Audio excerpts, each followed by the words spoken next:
우리가 흔히 목자와 양 하면 딱 떠오르는 이미지가 있잖아요. 리더, 그리고 따르는 사람들.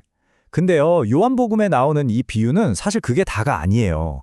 훨씬 더 깊은, 어쩌면 오늘 우리에게 더 중요한 메시지가 숨어 있는데, 바로 진짜와 가짜를 어떻게 구별할 것인가 하는 분별력에 대한 이야기입니다.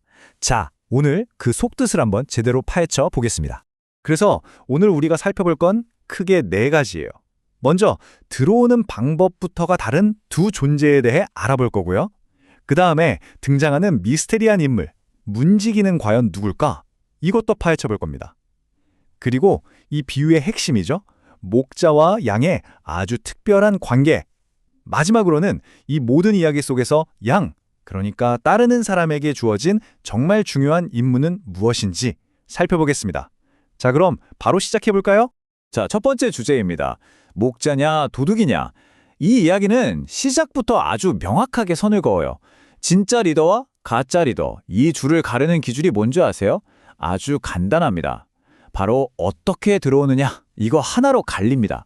여기 보세요. 목자는 아주 당당하게 정문으로 들어오죠. 내가 주인이다 이거예요. 합법적인 권위를 보여주는 거죠. 그런데 도둑이나 강도는 어때요? 슬그머니 다른 데로 담을 넘어 들어옵니다. 이 행동 하나만 봐도 딱 감이 오지 않으세요? 이들의 목적이 결코 선하지 않다는 강력한 신호인 셈이죠. 이제 두 번째 주제로 넘어가 볼까요? 문지기의 정체입니다. 바로 이 지점에서 이야기가 확 재밌어져요. 갑자기 문지기라는 인물이 툭 피어나오거든요. 목자를 위해 문을 열어주는 사람인데 도대체 이 문지기는 누구일까요? 이걸 두고 해석이 정말 다양합니다. 자, 그럼 이 문지기는 과연 누구일까요? 성경 본문에는 그냥 목자를 위해 문을 열어준다 라고만 되어 있지 그는 누구다 라고 딱 집어서 말해주질 않아요. 바로 이 여백 때문에 정말 여러 가지 신학적인 해석이 가능해지는 겁니다. 그래서 이 문지기의 정체에 대해서는 크게 세 가지 해석이 있어요. 하나하나 들어보시면 아, 이렇게도 볼 수 있구나 하고 무릎을 탁 치게 되실 겁니다. 첫 번째 해석은요, 이 문지기가 바로 성령이라는 거예요. 우리가 목자의 음성, 즉 진리의 메시지를 받아들일 수 있도록 마음의 문을 먼저 열어주는 역할을 한다는 거죠. 자, 두 번째 해석은 더 흥미진진합니다. 뭐냐면 예수님 본인이 바로 그 문지기라는 거예요. 이게 어떻게 가능하냐면 예수님이 자신을 목자라고도 하고 또 양들이 들어가는 문이라고도 하셨거든요. 그러니까 목자이면서 문이면서 동시에 그 문을 여는 문지기 역할까지 이 모든 걸 다 하신다는 해석이죠.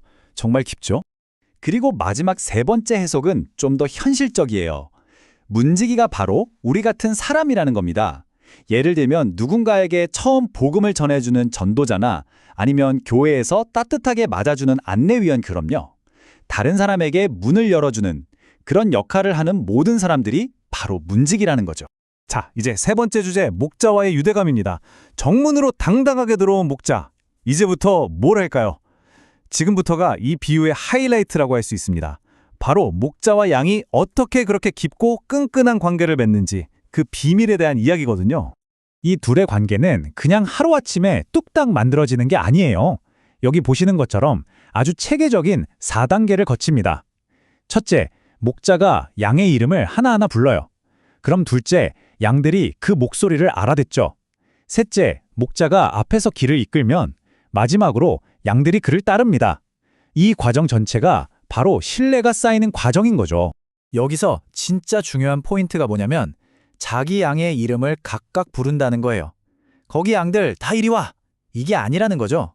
이건 마치 군중 속에서 누군가 내 이름을 정확히 불러주는 것과 같아요. 그럴 때 우리는 돌아보게 되잖아요. 바로 그런 개인적인 부름, 그리고 거기에 대한 신뢰의 반응, 이게 핵심입니다. 그리고 이 디테일도 놓치면 안 돼요. 목자는 양들을 뒤에서 막 몰아가는 게 아니라 앞에서 이끌어간다는 점. 왜 그럴까요? 사실 양들이 시력이 되게 안 좋대요. 멀리 잘 못 본다는 거죠. 그러니까 앞에서 길을 보여주고 이끌어주는 안내자가 없으면 위험에 빠지기 쉬운 거예요. 이건 그냥 리더십 스타일의 차이가 아니라 양들에게는 생존이 걸린 문제인 셈이죠. 자, 그럼 이제 마지막 네 번째 주제로 넘어가 보겠습니다. 바로 양의 역할이에요. 지금까지 목자 얘기만 한 것 같은데 그럼 양은 그냥 가만히 따라가기만 하면 되는 걸까요? 절대 아닙니다. 이 비유에서 양은요, 정말 중요하고도 아주 능동적인 임무를 부여받습니다. 성경 구절을 보면 아주 단호하게 말해요. 타인의 음성은 알지 못하는 고로 따르지 아니하고 도리어 도망하느니라. 그냥 못 들은 척하는 수준이 아니에요. 도망가라고 하죠. 진짜 목자의 음성이 아니라고 판단되면 그 자리를 피해야 한다는 아주 적극적인 의무가 있다는 겁니다. 여기서 말하는 음성이라는 게 단순히 목소리가 좋다, 나쁘다 이런 차원의 얘기가 아니겠죠? 그 목소리에 담긴 메시지, 그 말의 의도, 그리고 그게 진짜인지 가짜인지 그 본질을 꿰뚫어보는 능력을 말하는 겁니다. 그러니까요, 낯선 자의 음성, 즉 거짓된 가르침에서 도망치는 건 그냥 이렇게 하면 좋다는 권장사항이 아니에요. 이건 자기 자신을 지키기 위한 생존을 위한 명령이라는 거죠. 아주 강력한 표현입니다. 그럼 오늘날 우리 주변에 있는 낯선 자의 음성은 뭘까요? 너무 많죠.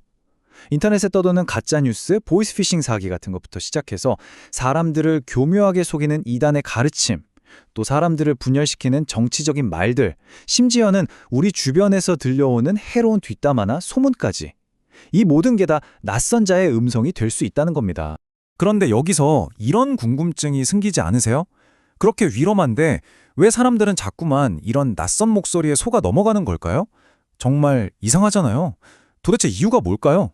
이 분석에 따르면 그 원인은 사실 우리 안에 있다고 해요. 무슨 말이냐면 우리 마음속에 있는 어떤 욕심이나 욕망이 자석 같은 역할을 한다는 거예요. 그래서 거짓된 메시지가 마치 쇠붙이처럼 그 자석에 착 달라붙는 거죠. 내 안의 욕망이 그 거짓말을 원하고 있기 때문에 속는다는 아주 날카로운 지적입니다. 참 재밌는 건요, 이 비유를 처음 들었던 당시 사람들도 이게 무슨 뜻인지 전혀 이해하지 못했다는 기록이 있어요. 자, 2000년이 흐른 지금은 어떨까요? 온갖 목소리들이 홍수처럼 쏟아지는, 어쩌면 소음으로 가득 찬 이 세상에서 여러분은, 그리고 저는 과연 진짜 목자의 음성을 제대로 분별하며 살고 있을까요? 이건 아마 우리 각자가 스스로에게 던져야 할 질문일 겁니다.